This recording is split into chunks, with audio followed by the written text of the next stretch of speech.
So now I want to introduce you to something that is sort of a fundamental concept that we use in object-oriented programming, and we use it to protect what's inside of our classes. They are called getter and setter methods. And getter and setter methods are something that we use to avoid users or bad code messing up the value of our properties in our classes.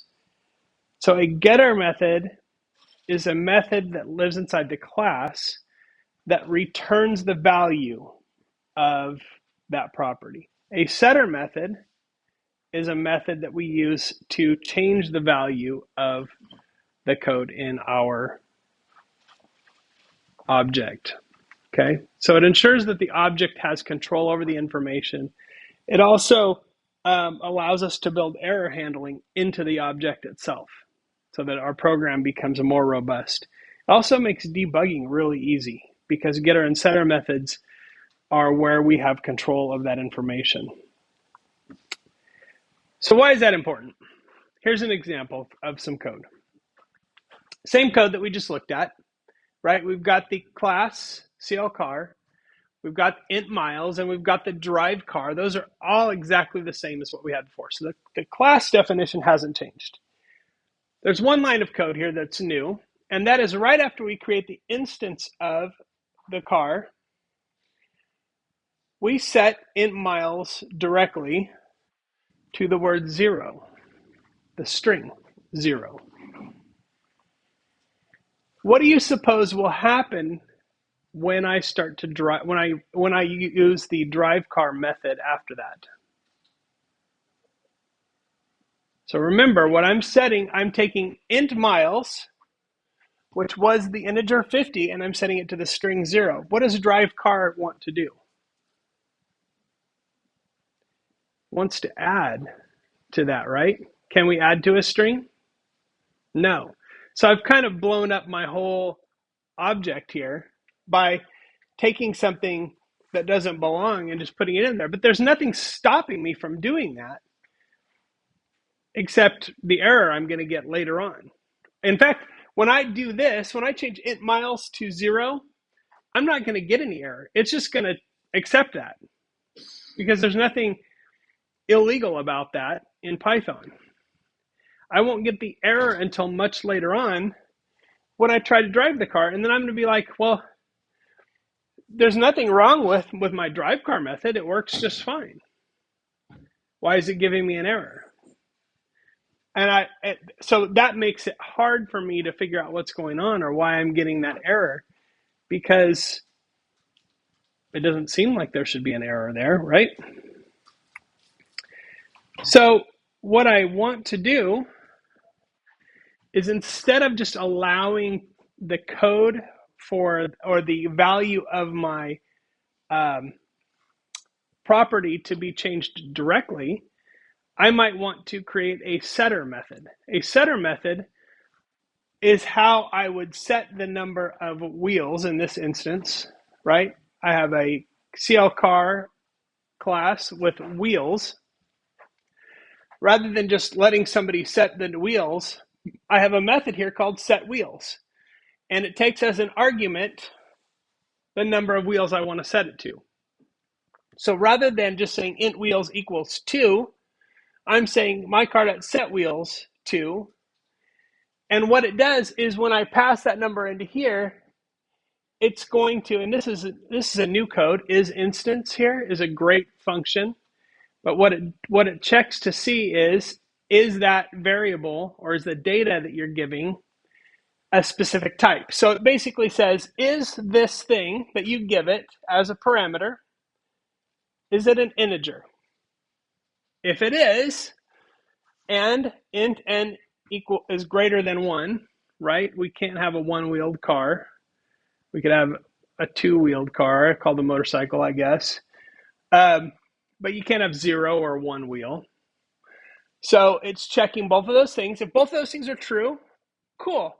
Then we're going to set self.intWheels to that number. If it's not, we're not going to try to do that. Or if somebody types in TWO instead of the number 2, it's going to say you can't set wheels to that. Okay? So that's how a setter method builds in this look before you leap kind of error checking. You can do easier to ask for forgiveness also inside those setter methods. So it allows you to prevent or trap errors as they occur inside the object, and allows you to, the object maintains control over its own stuff. You always want in object-oriented programming to think about, how can I make this object have control over its stuff? We can use a getter method as well. Getter methods, in my opinion, are more strategic and a little bit less critical, because the most important thing a getter method does is it just returns the value of that property. So see, this doesn't even take any property, doesn't take any argument except the self, and all it does is return the value of self.intWheels. Just sends it back. That seems like, what do I need that for?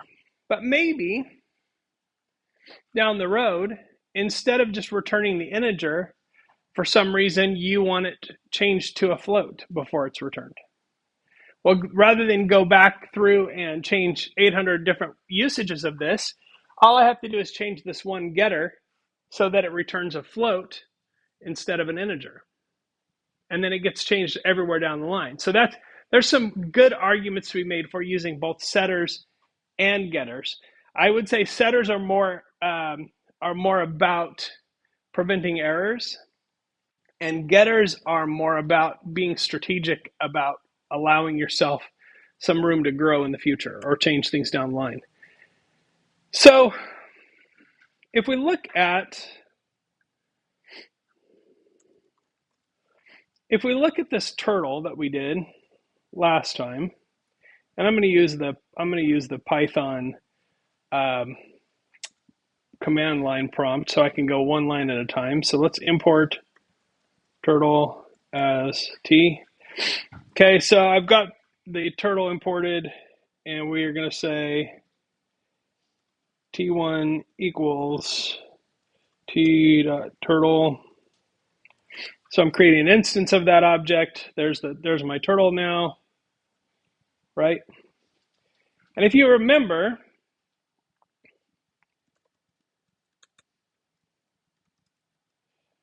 I can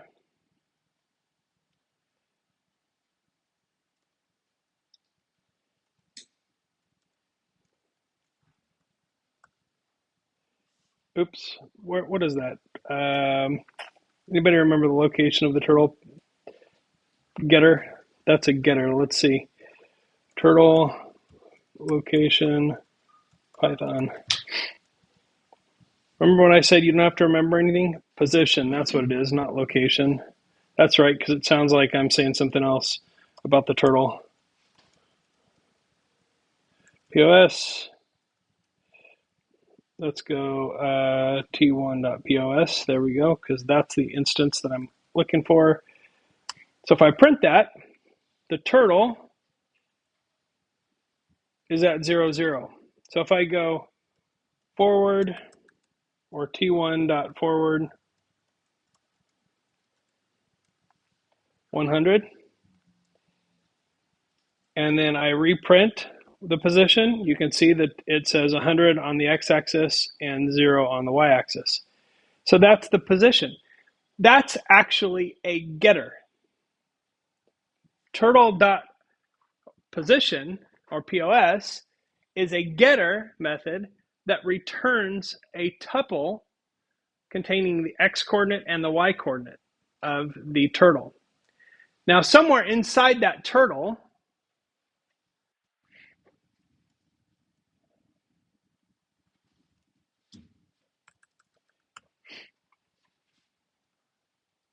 oops, somewhere inside that turtle is, and here are all of the things, right, that belong in that that live in that turtle. Where's that? Oop. There we go. So let's look these are all properties of that turtle, or um, look at, here's x coordinate and y coordinate. So if I print t1 dot x coordinate,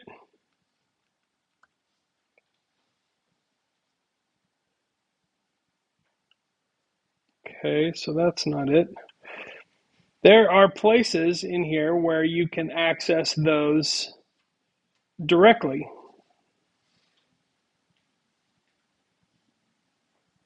But you can